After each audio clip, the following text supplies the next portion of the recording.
একটা টাকা যদি হারাম থাকে রিজিকে, আপনার ইবাদত কবুল হবে না। সে যেই হোক, দাড়ি টুপি পাগড়ি জুব্বাওয়ালা মানুষও যদি সুদ খায়, জায়েজ হয়ে যাবে না। পৃথিবীর সমস্ত মানুষ যদি ভোটাভুটি করে সুদ হালাল, হালাল হয়ে যাবে না।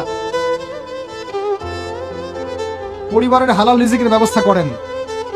অনেক মানুষ দেখা হয়, কথা হয়, মেসেঞ্জারে টেক্সট করে, হোয়াটসঅ্যাপে নক করে, বড় চাকরি করতো, 60,000 70,000 80,000 টাকা বেতন পেত, তখন রিজিকে বরকত ছিল না, ছেড়ে দিয়েছে, চায়ের দোকান দিয়েছে, এখন রিজিকে বরকত আছে।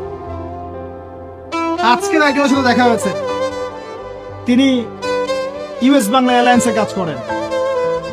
আমাকে বলছেন, ভাই মুরব্বী মানুষ, আমার পরিবারের সদস্য সংখ্যা বেশি ছিল, হারাম জবে ছিলাম, সুদ খেতাম, সুদি এনজিওতে কাজ করেছি, আপনার লেকচার শুনেছি, আলহামদুলিল্লাহ আল্লাহ পাক শুনিয়েছেন তাকে, এখানে আমার কোনো ক্রেডিট নাই, তিনি ছেড়ে দিয়েছেন, এখন এখানে কাজ করেন। আমি বললাম, পরিবারে কি কোনো সমস্যা হয়, রিজিকে বরকত আছে না? তিনি বলছেন, এখন বারাকার শেষ নাই।